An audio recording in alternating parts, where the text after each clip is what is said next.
Hello everyone and welcome back. UPLT grade biology की ये हमारी फर्स्ट क्लास है और इस क्लास में हम लोग एनिमल किंगडम पढ़ेंगे। ठीक है, हमने बॉटनी और जूलॉजी ये दोनों कंप्लीट करने हैं। तो हम लोग शुरुआत जूलॉजी से कर रहे हैं। जूलॉजी में भी हम सबसे पहले एनिमल किंगडम से शुरुआत करेंगे। एक बार सिलेबस देख लेते हैं। ये हमारा जूलॉजी का सिलेबस है।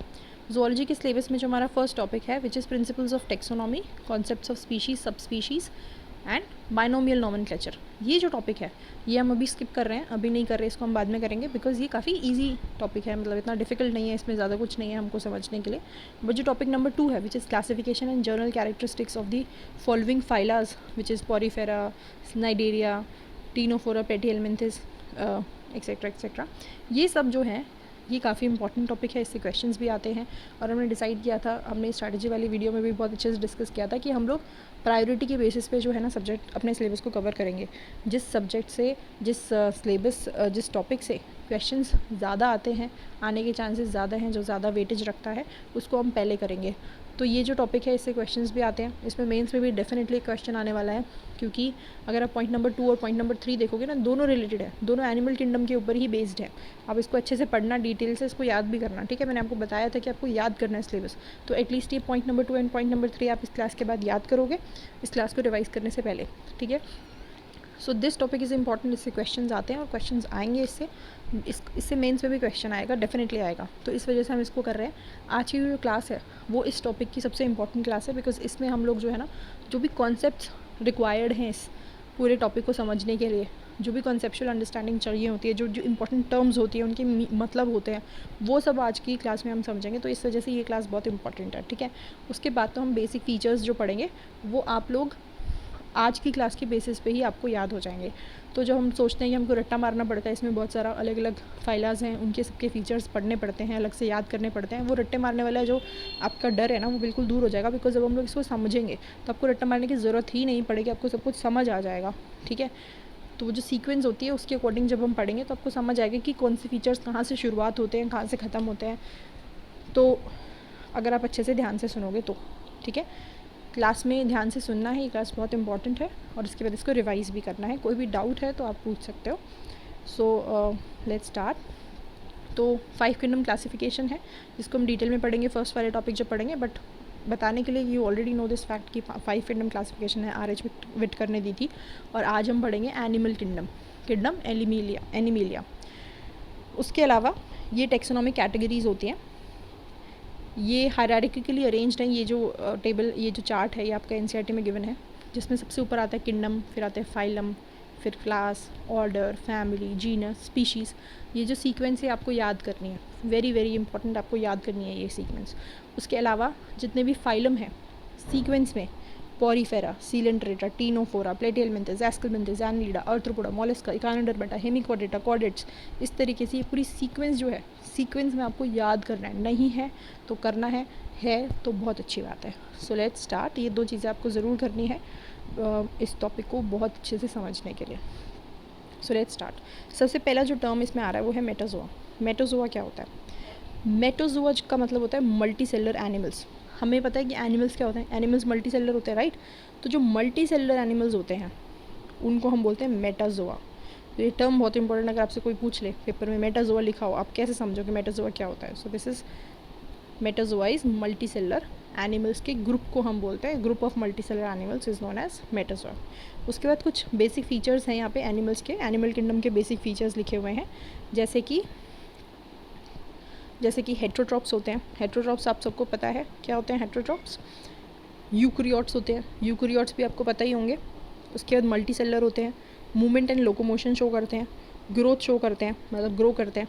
न्यूरल कंट्रोल होता है, मतलब नर्वस सिस्टम है हमारे पास, या नर्व सेल्स हैं, या कुछ तो ऐसा है, कुछ सेल्स हैं या फिर एक कंप्लीट सिस्टम है या क्या है वो तो हम देखेंगे। लेकिन सभी के सभी एनिमल्स के अंदर जो मल्टी सेलर ऑर्गेनिजम्स होंगे उनमें न्यूरल कंट्रोल होगा। ठीक है, और लास्ट इसकी रिप्रोडक्शन होगा। हेट्रोट्रॉप्स आपको पता है क्या होते हैं? हेट्रोट्रॉप्स वो होते हैं जो अपना खाना खुद से नहीं बना सकते, जो अपना खाना दूसरे ऑटोट्रॉप्स से डिराइव करते हैं। जैसे कि हम हैं, हम हेट्रोट्रॉप्स हैं। ऑटोट्रॉप्स कौन से होते हैं? जो प्लांट्स होते हैं उनको हम ऑटोट्रॉप्स बोलते हैं, जो अपना खाना खुद से बनाते हैं उनको हम ऑटोट्रॉप्स बोलते हैं। बट एनिमल्स क्या होते हैं? हेट्रोट्रॉप्स होते हैं। सेकेंड था eukaryotes. I am explaining you just in case आप भूल गए हो या आपको याद नहीं है। Eukaryotes for the revision purpose, but इतना तो आई एक्सपेक्ट कि आपको आता होगा। यूकैरियोट्स क्या होते हैं? यू का मतलब होता है यू, इस शब्द का मतलब होता है ट्रू, और करियो का मतलब होता है, ये कैरियन का मतलब होता है न्यूक्लियस, ठीक है।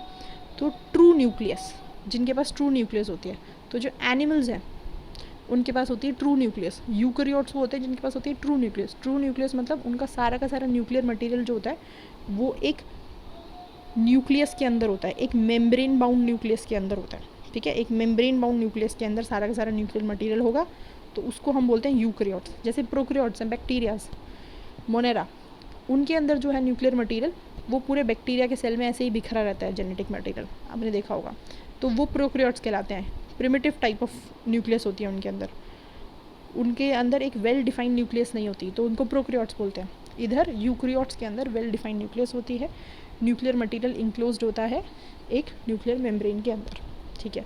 बाकी के पॉइंट्स तो आई होप आपको क्लियर होंगे। मूवमेंट एंड लोकोमोशन शो करेंगे, ग्रोथ शो करेंगे, न्यूरल कंट्रोल शो करेंगे और रिप्रोडक्शन शो करेंगे। This was very basic. अब आते काम की बात पे, बेसिस ऑफ क्लासिफिकेशन। अब ने बोला कि हमारे पास है किंगडम एनिमीलिया। इस किंगडम एनिमीलिया को हमने फर्दर डिवाइड करना है इनटू डिफरेंट फाइलम्स, और इसमें हम कितने फाइलम्स में डिवाइड करेंगे? Porifera, Coelenterata, Ctenophora, Platyhelminthes and so on, इतने सारे फाइलम्स में हम डिवाइड करेंगे। ये जो डिवीजन हो रहा है ये हो किस बेसिस पे रहा है? उस फाइलम को भी फर्दर हम जैसे पोरिफेरा है उसको हम फर्दर डिफरेंट क्लासेस में डिवाइड करते हैं, डिफरेंट ऑर्डर्स में, डिफरेंट फैमिलीज़ में, फिर जीनस में, फिर एक जीनस के अंदर भी बहुत सारी स्पीशीज़ आती हैं। तो वो जो क्लासिफिकेशन है वो हो किस बेसिस पे रहा है, या ये जो हम क्लासिफिकेशन कर रहे हैं एनिमल किंगडम का इनटू डिफरेंट फाइलास, ये किस बेसिस पे कर रहे हैं? तो ये 7 बेसिस यहाँ पे लिखे हुए हैं जिसके बेसिस पे हमारा क्लासिफिकेशन होने वाला है, ठीक है। सबसे पहला है बेसिस नोटोकॉर्ड, दूसरा है level of organisation, body plan, body symmetry, germ layers, type of coelom, segmentation, ठीक है। इन सब को अब हम आज की क्लास में ग्रेटर डिटेल में पढ़ेंगे, और यहीं से क्वेश्चंस बनते हैं सबसे ज़्यादा, और बहुत इंपॉर्टेंट टर्म्स जो समझने वाली होती हैं वो भी यहीं से समझ में आती हैं, ठीक है। So let's start. सबसे पहले बात करते हैं नोटोकॉर्ड के बारे में। नोटोकॉर्ड होती क्या है? पहले तो नोटोकॉर्ड होती क्या है? नोटोकॉर्ड जो होती है ना वो एक फ्लेक्सिबल रॉड लाइक स्ट्रक्चर होता है। एक रॉड लाइक स्ट्रक्चर होता है जो कहाँ प्रेजेंट होता है? प्रेजेंट होता है embryonic stage of some animals में। कुछ ऐसे एनिमल्स हैं, नाम याद रखना, एनिमल्स, ठीक है, हम एनिमल किंगडम की बात कर रहे हैं। तो कुछ एनिमल्स जो होंगे, सारे एनिमल्स नहीं, कुछ एनिमल्स के एम्ब्रॉयनिक स्टेज के अंदर एक फ्लेक्सिबल रॉड लाइक स्ट्रक्चर मिलता है। कहाँ मिलता है? उनकी डोर्सल साइड के ऊपर, ठीक है। डोर्सल साइड कौन सी होती है? जैसे हमारी साइड देखो, हमारी पीछे वाली साइड देखो जहाँ पे बैकबोन है, जिस साइड पे बैकबोन होती है ना उसको हम डोर्सल साइड बोलते हैं। तो डोर्सल साइड के ऊपर एक फ्लेक्सिबल रॉड लाइक स्ट्रक्चर मिलेगा एम्ब्रॉयनिक स्टेज के अंदर, उसको हम बोलते हैं नोटोकॉर्ड। और ये नोटोकॉर्ड कहाँ से डिराइव हुई है? मीजोडर्म से डिराइव हुई है। मीजोडर्म क्या होती है? ये एक टिश्यू लेयर होती है।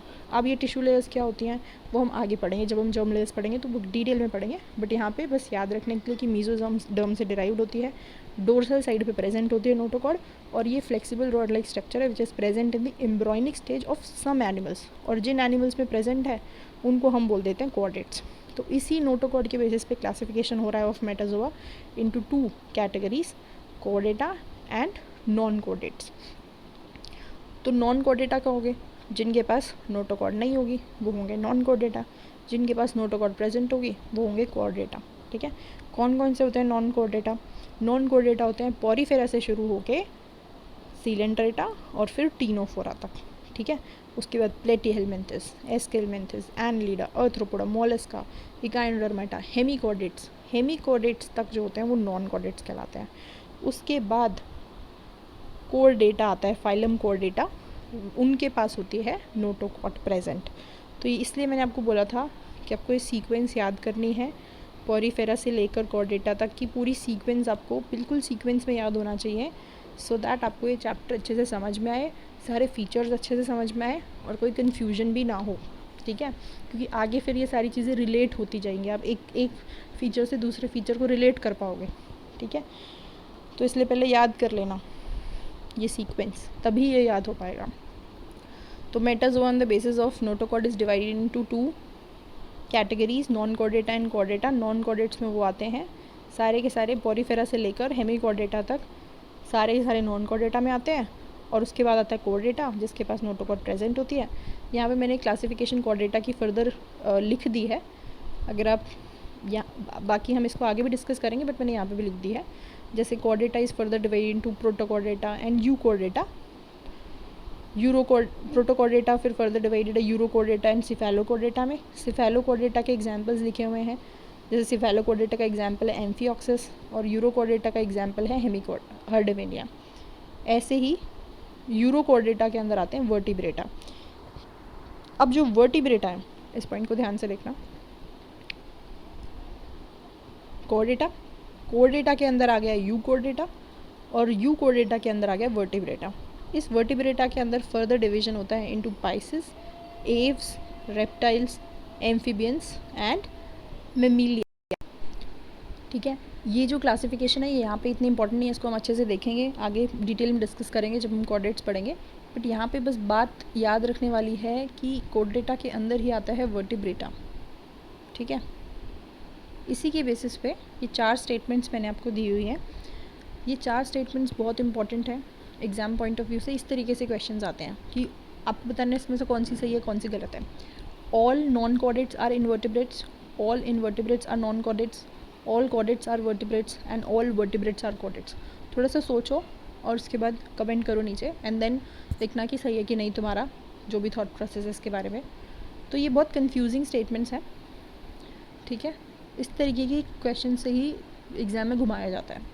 तो ये आ सकती हैं ट्रू फॉल्स करके, how many of them are true, how many of them are false, इस तरीके से पूछा जा सकता है, right. Which of them is true, which of them is false, right. तो पहली जो स्टेटमेंट है वो कह रही है ऑल दी नॉन कॉर्डेट्स, जितने भी नॉन कॉर्डेट्स हैं वो सारे इन्वर्टिब्रेट्स होते हैं।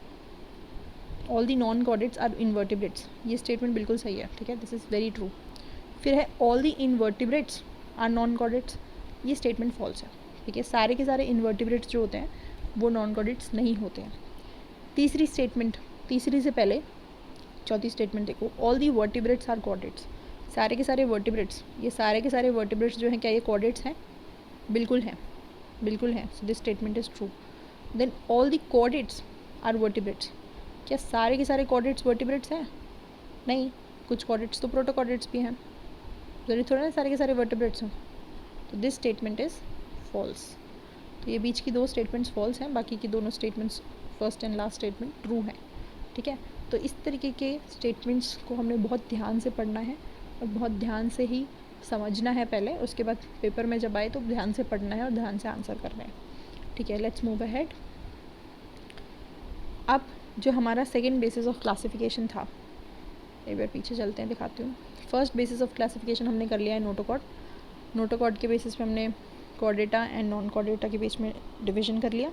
अब सेकेंड आता है लेवल ऑफ ऑर्गेनाइजेशन। तो लेवल ऑफ ऑर्गेनाइजेशन के बेसिस पे डिवीजन है into cellular level, tissue level, organ level and organ system level of organisation. Level of organisation कैसा है? Level of organisation cellular level का है, टिश्यू लेवल का है, ऑर्गन लेवल का है, ऑर्गन सिस्टम लेवल का है। इसके बेसिस पे क्लासिफिकेशन हो रही है। ठीक है, तो सेलुलर लेवल ऑफ ऑर्गेनाइजेशन हमको मिलता है in Porifera. Cellular level of organisation मतलब सिर्फ सेल्स हैं, सेल्स का एक मास है। ठीक है, वो कोई स्पेसिफिक फंक्शन नहीं कर रहे हैं। सेल्स जब मिलके कोऑर्डिनेटेड मैनर में एक स्पेसिफिक फंक्शन परफॉर्म करने लगते हैं तो उसको हम बोलते हैं tissue. Tissue is what? Tissue is cells performing a specific function in a coordinated manner. A group of cells performing a specific function in a coordinated manner is known as a tissue. But cells जब एक specific function नहीं कर रहे, coordinated manner में काम नहीं कर रहे, बस एक मास है वो अपना अलग अलग काम कर रहे हैं, थोड़ा बहुत डिवीजन ऑफ लेबर है उनके अंदर, तो उसको हम बोलते हैं सेलुलर लेवल ऑफ ऑर्गेनाइजेशन, और वो हमको मिलती है पोरीफेरा के अंदर। फिर धीरे धीरे हम थोड़ा और आगे बढ़ेंगे। पोरीफेरा के बाद आता है सिलेंट्रेटा और उसके बाद आता है टीनोफोरा। तो इन दोनों में हमको मिलता है टिश्यू लेवल ऑफ ऑर्गेनाइजेशन, मतलब कि टिश्यू बनने चालू हो चुके हैं इनमें। ठीक है, इन दोनों में टिश्यू बनने चालू हो चुके हैं। उसके बाद आता है ऑर्गन लेवल ऑफ ऑर्गेनाइजेशन, मतलब टिश्यू बन गए, अब आगे जो एनिमल्स आएंगे उनमें थोड़े थोड़े organ, primitive type of organ बनने चालू हो चुके हैं। ठीक है, प्लेटीहेल्मिन्थेस में टिश्यू मिलेगा, इसका मतलब टिश्यू तो है ही इसमें, इसमें ऑर्गन भी बनने चालू हो गए हैं। तो ऑर्गन लेवल ऑफ ऑर्गेनाइजेशन कहाँ से शुरू होगी?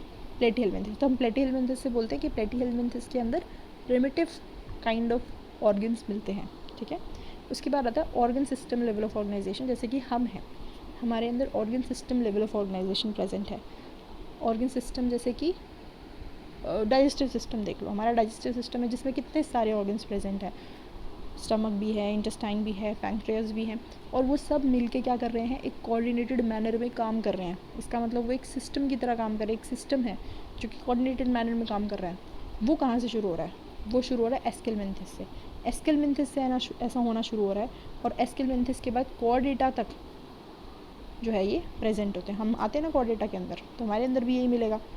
तो यहाँ से आई होप आपको क्लियर हुआ होगा कि किस तरीके से हमने इसको याद रखना है कि पहले cellular level of organisation Porifera में, tissue level of organisation Ctenophora और प्लेटीहेलमिन्थिस में, sorry Coelenterata and Ctenophora. Tissue level of organisation present होती है इन सीलेंट्रेटा एंड टीनोफेरा, और organ level of organisation present होती है इन प्लेटीहेलमिन्थिस, और उसके बाद ऑर्गन सिस्टम शुरू होता है एस्केलमेंथिस से क्वाड्रेट्स तक। ठीक है, अब नेक्स्ट आता है बॉडी प्लान। जो तीसरा हमने देखा था बेसिस ऑफ क्लासिफिकेशन, वो था बॉडी प्लान। तो बॉडी प्लान के बेसिस पे कैसे डिवीजन होता है, लेट्स सी। बॉडी प्लान जो होता है ना, वो 3 टाइप का होता है ऑर्गेनिजम्स में। पहला होता है सेल एग्रीगेट बॉडी प्लान, दूसरा होता है ब्लाइंड सेक बॉडी प्लान, और तीसरा होता है tube within tube body plan. Cell aggregate body plan में क्या होता है कि क्लस्टर प्रेजेंट होता है सेल्स का, जैसे सेल्स का एक मास, ऐसे मल्टी सेलर ऑर्गेनिजम्स है ना, तो सेल्स का एक मास प्रेजेंट होगा, बहुत सारे सेल्स इस तरीके से प्रेजेंट होंगे, और सेल्स का एक मास प्रेजेंट होगा जिसका इर्रेगुलर शेप होगी। जो बॉडी होगी उसकी शेप इर्रेगुलर होगी, और टिश्यूज़ अभी तक बने नहीं होंगे।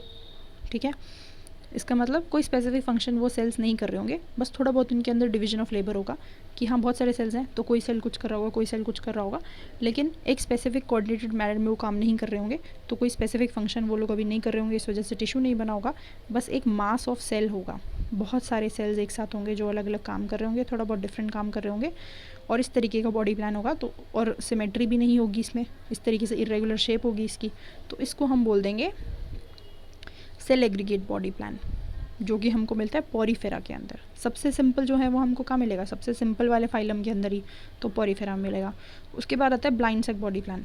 ब्लाइंड सेक बॉडी प्लान में क्या होता है कि डाइजेस्टिव कैविटी प्रेजेंट होती है ऑर्गेनिज्म के अंदर। ठीक है, और उस डाइजेस्टिव कैविटी की सिर्फ एक सिंगल ओपनिंग मिलेगी हमको, तो इस तरीके का बॉडी प्लान होता है। ये स्ट्रक्चर दिख रहा है, एक ही ट्यूब होगी इस तरीके की, ये एक डाइजेस्टिव ओपनिंग कैविटी होगी और इसकी एक सिंगल ओपनिंग होगी, यही माउथ की तरह एक्ट करेगी, यही एनएस की तरह एक्ट करेगी। तो इसी से खाने की एंट्री होगी और जो वेस्ट मटेरियल उसकी जो है उसका एग्जिट होगा। तो जब इस तरीके का बॉडी प्लान होता है तो उसको हम बोलते हैं ब्लाइंड सैक। ब्लाइंड शब्द का इस्तेमाल है, मतलब पीछे से बंद है ये। ठीक है, ब्लाइंड सैक है। सैक क्या होता है, थैला, जो ब्लाइंड है मतलब पीछे से बंद है।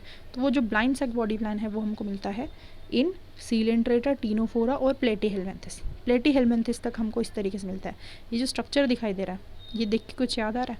देखना एनसीईआरटी में ये जो है ना, कहाँ देखा है आपने, एक बार रिविजिट करके देखना, कुछ याद आएगा और ज़्यादा अच्छे से समझ आएगा।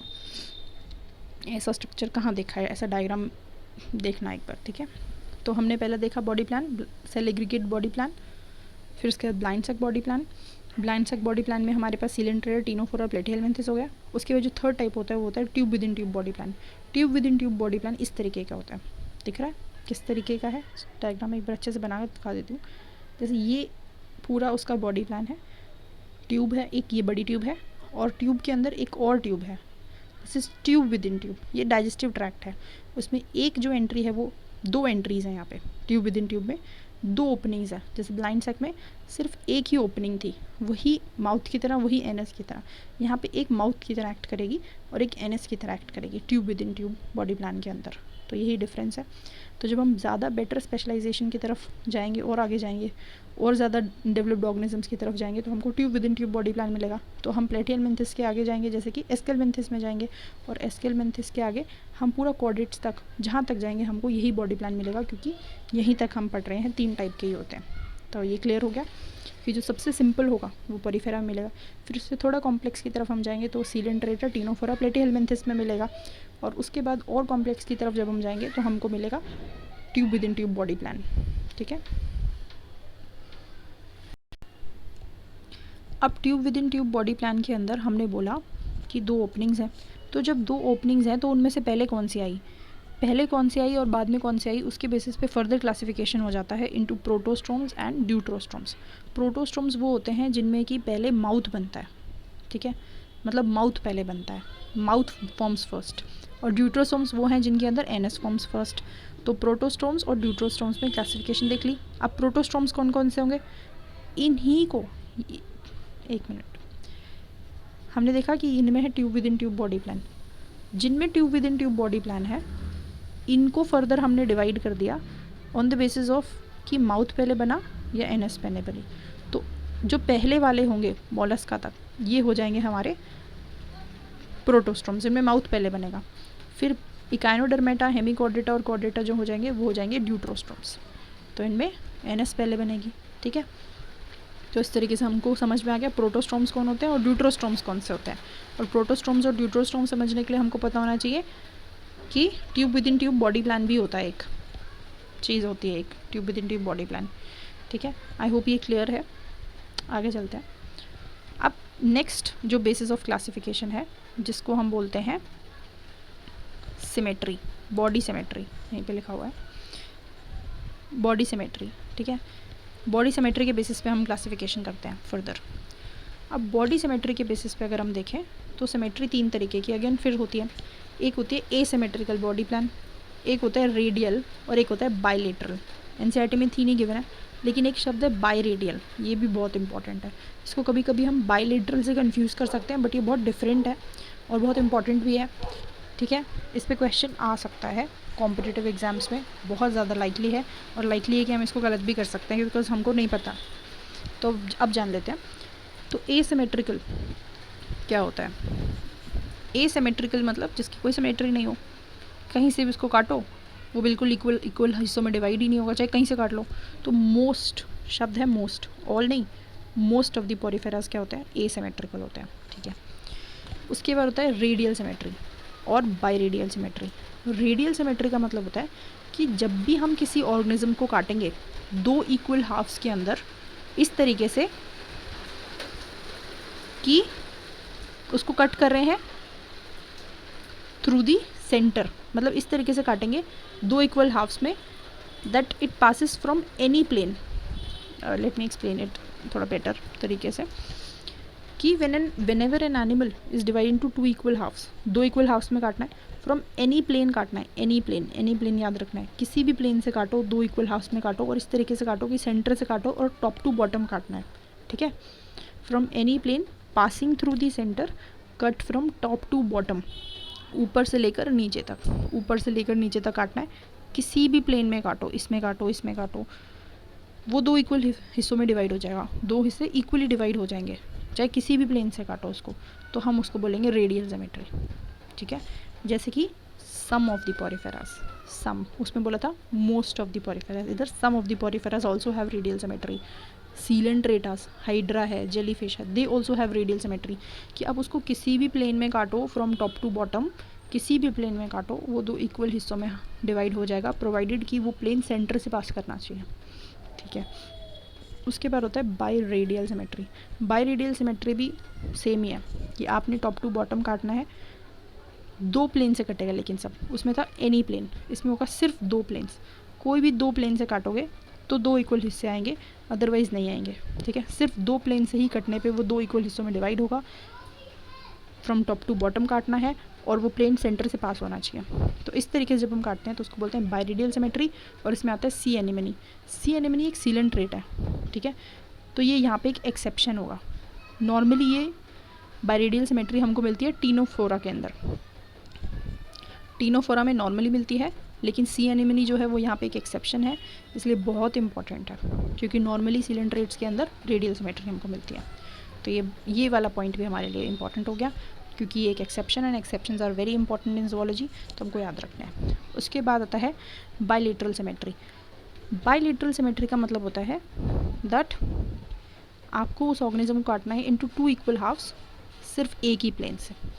उधर था कि आप किसी भी प्लेन से काटो, इधर था सिर्फ दो प्लेन से काट सकते हो, इधर है कि सिर्फ एक सिंगल प्लेन से ही कटेगा, ठीक है। बायलेटरल में सिर्फ एक सिंगल प्लेन से ही दो इक्वल हिस्सों में कट सकता है। और फ्रॉम प्लेटीहेलमिन्थेस टू कॉर्डेट्स में ये हमको मिलती है बायलेटरल सिमेट्री। यहाँ पे भी एक एक्सेप्शन है जो कि बहुत इंपॉर्टेंट है। एक्सेप्शन है हमारा इकाइनोडर्मेट्स। इकाइनोडर्मेट्स का जो लार्वा होता है वो बायलैटरली सिमेट्रिकल होता है, लेकिन जब उसका अडल्ट होता है, जैसे जब वो बड़ा होता जाता है, उसका जो अडल्ट होता है वो रेडियली सिमेट्रिकल हो जाता है। So this is very important, ये हमको याद रखना है, ठीक है। नेक्स्ट, अब एक थोड़ा जान लेते हैं इवोल्यूशनरी पर्सपेक्टिव से कि क्यों रेडियल सिमेट्री, क्या फ़ायदा है रेडियल सिमेट्री का किसी भी ऑर्गेनिज्म में, क्यों डेवलप हुई होगी। जब एसिमेट्रिकल था कोई ऑर्गेनिज्म तो नेचर ने ऐसा क्यों किया कि उसको रेडियल सिमेट्री देती। बिकॉज उसका एक एडवांटेज है, उसका एडवांटेज ये होता है, स्पेशली जो सिसाइल ऑर्गेनिजम्स होते हैं। सिसाइल कौन से होते हैं? That gets attached on the ground, जो ग्राउंड से अटैच्ड रहते हैं, ठीक है। तो जो सिसाइल ऑर्गेनिजम्स हैं, खासकर समंदर में हम देखेंगे ना, ये जो सीलेंट्रेट्स होते हैं ये ज़्यादातर समंदर के नीचे रहते हैं। तो ये सीलेंट्रेट्स जो हैं, ये सेसाइल जो हैं, जो अटैच्ड हैं ग्राउंड से, जो मूव नहीं कर सकते, उनके अंदर रेडियल सिमेट्री इनको एडवांटेज देती है कि वो चारों तरफ से ना फूड गैदर कर पाएँ, अपने हर साइड से, अपने चारों तरफ से ना वो अपने एनिमी को रिपेल कर पाएँ, अपने एनिमी को रिपेल कर पाएँ और अपने फूड को भी गैदर कर पाएँ। इस वजह से रेडियल सिमेट्री इनके लिए एडवांटेजेस होती है। दूसरी इंपॉर्टेंट चीज़ कि बायलैटरल सिमेट्री कैसे डेवलप हुई होगी। तो बायलैटरल, ऐसा माना जाता है कि बायलैटरल सिमेट्री तब डेवलप हुई होगी जब एनिमल ने क्रॉल करना स्टार्ट किया होगा ओशन फ्लोर पे। तो जब एनिमल ने एक साइड से, जैसे ये ससाइल है, अब इसने क्रॉल करना स्टार्ट किया इस तरफ, तो जब जिस तरफ उसने क्रॉल करना स्टार्ट किया, तो जिस साइड वो क्रॉल कर रहा था उस साइड उसका माउथ डेवलप हो गया, उसके सपोर्टिंग स्ट्रक्चर्स डेवलप हो गए, कोऑर्डिनेटिंग स्ट्रक्चर्स डेवलप हो गए, और ये बन गया उसका हेड, ये बन गया उसका हेड। और हेड बनने के जो प्रोसेस होता है उसको हम बोलते हैं सीफलाइजेशन। हेड बनने के प्रोसेस को बोला जाता है सीफलाइजेशन, ठीक है। हेड बनने के प्रोसेस को क्या बोला जाता है? सिफलाइजेशन, ये टर्म इंपॉर्टेंट है। तो यहाँ से सिफलाइजेशन शुरू हो गई, और सिफलाइजेशन सबसे पहले कहाँ शुरू हुई? प्लेटिहेल्मिन्थस में। तो ये भी हमको पॉइंट याद रखना है कि हेड बनने का जो प्रोसेस है, सिफलाइजेशन का जो प्रोसेस है, सबसे पहले शुरू हुआ होगा प्लेटिहेल्मिन्थस में, ठीक है। नेक्स्ट एक क्वेश्चन दे रखा है, इसको अटेम्प्ट करके देखो। That in which of the following group of animals tissue level of organisation is present. अब आंसर तो मैंने दिया हुआ है, लेकिन तुम लोग इसको अच्छे से एनालाइज करके देखना और आंसर करने की कोशिश करना ऑन द बेसिस ऑफ जितना भी तुमने पढ़ा है, ठीक है। और इस क्वेश्चन को देने का मकसद ये भी है कि तुम्हें समझ में आए कि किस तरीके के क्वेश्चंस आते हैं। इस तरीके से क्वेश्चंस आएंगे, स्पीशीज़ के बेसिस पे क्वेश्चंस आएंगे, एग्जाम्पल्स पे क्वेश्चंस आएंगे, तो तुमको एग्जाम्पल्स बहुत अच्छे से लर्न करने हैं, ठीक है। Examples are very important in this chapter. अब which of the following group of animal is evolutionary more closer to chordates. तो कॉर्डेट्स से सबसे ज़्यादा क्लोज कौन होगा इन सब में से, बताओ? इकाइनोडर्मेट्स होंगे। Why? Because they are also deuterostomes, और कॉर्डेट्स भी ड्यूटरोस्ट्रम्स हैं। ये सारे क्या हैं? ये प्रोटोस्ट्रम्स हैं, ठीक है। आई होप ये समझ में आएगा। एक और question, are the following all of the following are protostomes. Protostomes है। अब जल्दी से बताओ प्रोटोस्ट्रम्स होते क्या हैं, एक्सेप्ट, तो बताओ। This is starfish. Why? Because starfish is an echinoderm, और इकाइनोडर्म्स क्या होते हैं? ड्यूटरोस्ट्रम्स होते हैं, ठीक है।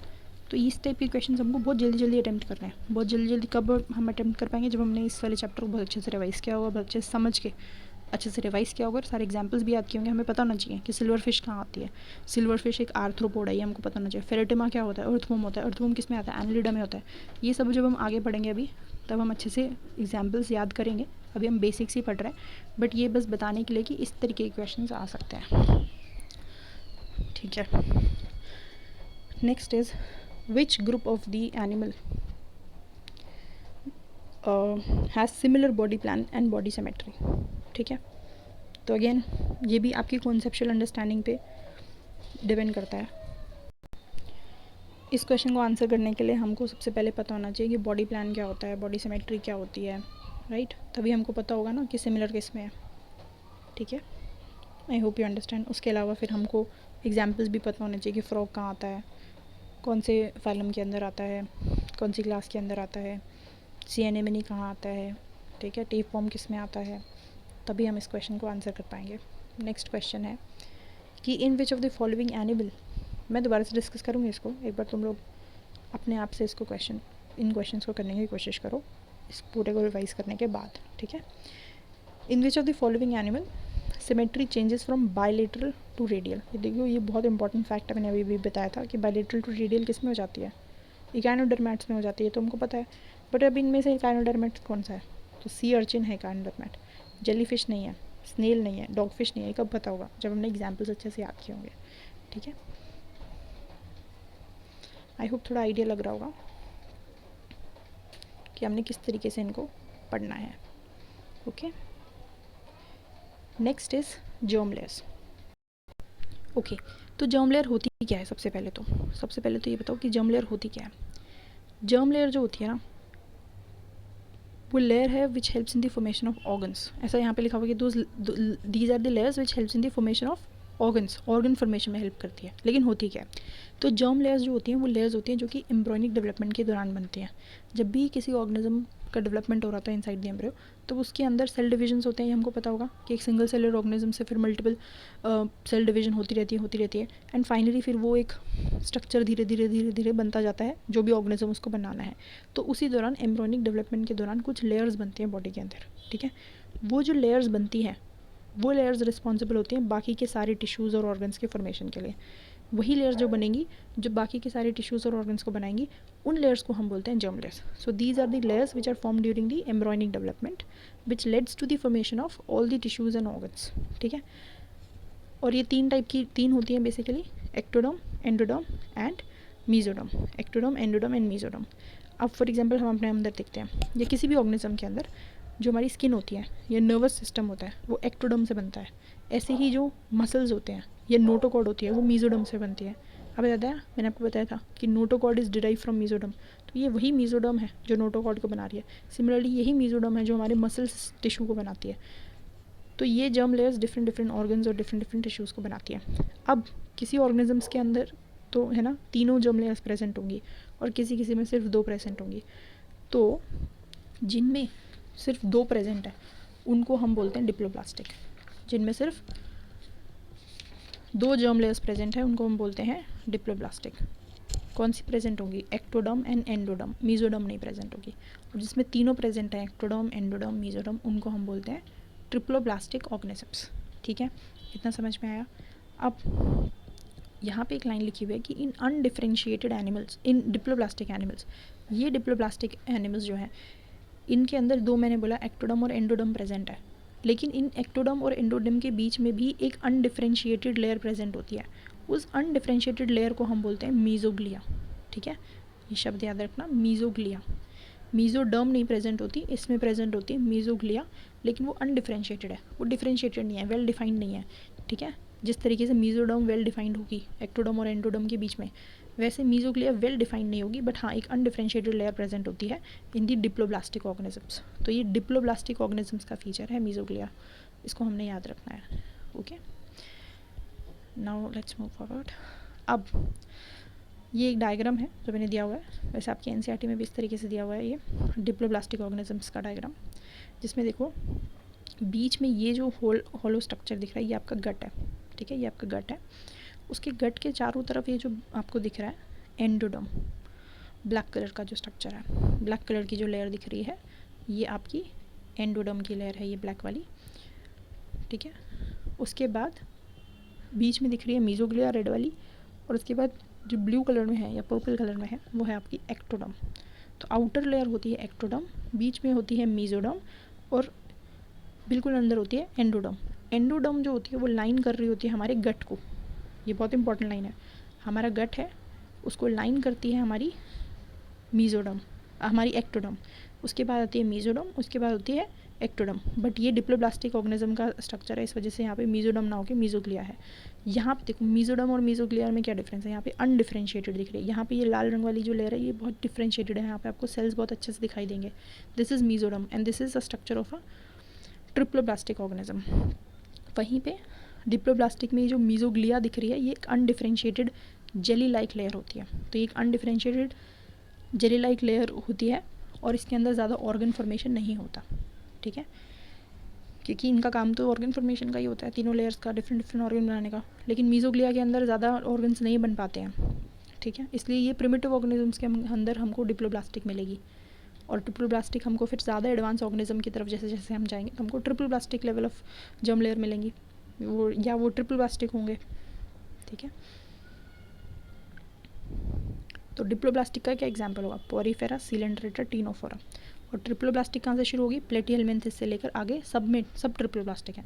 मतलब प्लेटीहेलमिन्थिस बहुत इंपॉर्टेंट है, प्लेटीहेलमिन्थिस से बहुत सारी चीज़ें शुरू हो रही हैं, ठीक है। अभी हम आगे भी देखेंगे, आपको समझ में आएगा। प्लेटीहेलमिन्थिस में हमने देखा था कि ऑर्गन बनना शुरू होता है, ऑर्गन लेवल ऑफ ऑर्गेनाइजेशन चालू होती है।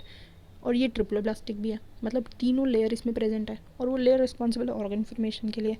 तो इस वजह से ऑर्गन्स कहाँ से बनेंगे, प्लेटियल वेंस से, क्योंकि इनसे पहले तो इनके पास मेसोडर्म है ही नहीं। इनके ये तो डिप्लोब्लास्टिक है, इनके पास ऑर्गन इतने अच्छे से बन ही नहीं पाएंगे, तो ये टिश्यू लेवल तक ही रह जाएंगे तीनों, फोरा तक। पोरीफेरा वैसे भी सेलर है, उसमें टिश्यू भी नहीं बनेंगे। ठीक है, तो थोड़ा रिलेट कर पा रहे हो, समझ में ज़्यादा बेटर आएगा।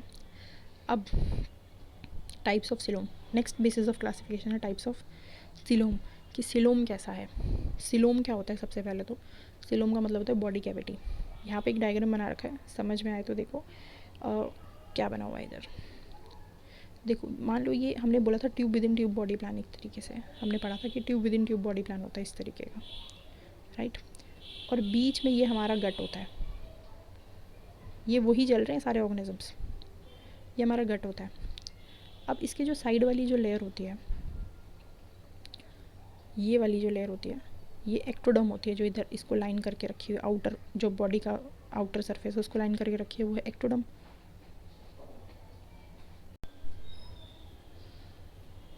जो गट को लाइन कर रही है वो हमारी है एंडोडर्म। अब ये अंदर से भी लाइन कर रही होगी, इसके अंदर से भी लाइन कर रही होगी और इसके बाहर से भी लाइन कर रही है, ठीक है, इस तरीके से। ये हमारी होगी एंडोडर्म, ब्लू वाली एक्टोडर्म, ये एंडोडर्म। और बीच में जो हमारी लेयर है वो क्या होगी, मीजोडर्म। अब ये पूरी तरीके से अगर इसमें फैली हुई है, अगर ये मीजोडर्म जो है ये पूरी तरीके से इस पूरे एरिया के अंदर इस तरीके से फैली हुई है, तो वो मीजोग्लिया हो जाएगी, जो डिफ्रेंशिएटेड नहीं है। लेकिन अगर ये डिफ्रेंशिएटेड है, अगर ये डिफ्रेंशिएटेड है, एक सेकेंड, अगर ये डिफ्रेंशिएटेड है कैसे, देखें फॉर एग्जांपल बना के दिखाती हूँ। इसके ऊपर भी यहाँ पे प्रेजेंट है और यहाँ पे भी प्रेजेंट है, राइट। तो बीच में ये जो स्पेस बचा है, ये जो बीच वाला स्पेस बच गया है, ये होता है हमारी बॉडी कैविटी, राइट। तो दो मीजोडर्म लेयर्स के बीच में जो हॉलो स्पेस बचता है उसको हम बोलते हैं बॉडी कैविटी या फिर सिलोम। इसका मतलब हमारी जो सिलोम है वो लाइन कर रही है हमारी बॉडी, जो हमारी सिलोम है which it is lined by mesoderm on both the sides, right. It is lined by mesoderm from all it sides. तो आई होप ये आपको समझ में आया होगा यहाँ से, ठीक है।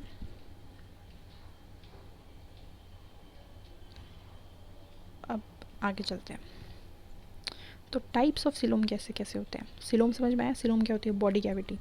हमारा गट है और हमारी आउटर सरफेस है, ये हमारा आउटर सरफेस है, ये हमारा गट है, और उसके बीच में ये जो भी स्पेस है, ये पूरा स्पेस जो है, ये पूरा स्पेस, ये पूरा हमारा सिलोम कहलाता है। और इस सिलोम के अंदर ही हमारे सारे के सारे ऑर्गन्स हमको मिलते हैं, हमारे सारे के सारे ऑर्गन्स यहीं पे मिलेंगे।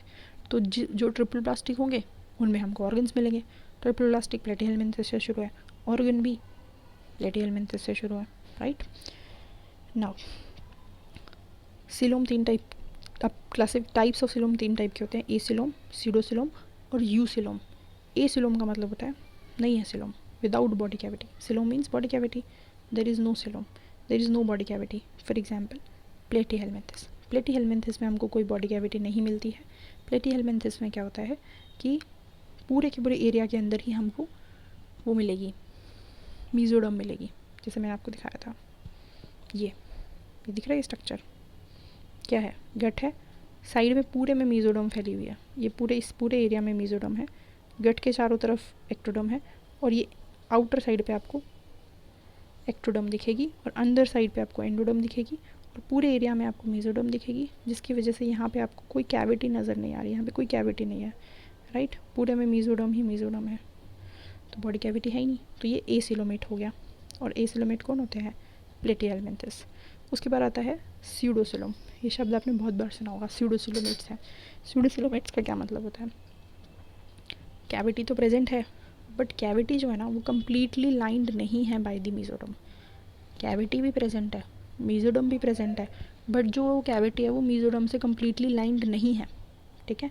मीजोडर्म वहाँ पे एक स्कैटर्ड पाउचेस के फॉर्म में प्रेजेंट होगी, कैसे, इस तरीके से। ये डायग्राम देखो, ये वाला डायग्राम देखो, इसमें कैसे मीजोडम स्कैटर्ड पाउचेस, ये इस तरफ भी पाउचेस के फॉर्म में प्रेजेंट है मीजोडम, यहाँ पे और यहाँ पे भी, कैविटी के दोनों तरफ, कैविटी के दोनों तरफ मीजोडम प्रेजेंट है और वो स्कैटर्ड पाउचेस के फॉर्म में प्रेजेंट है, ठीक है। Coelom is present to give space to the other organs, right.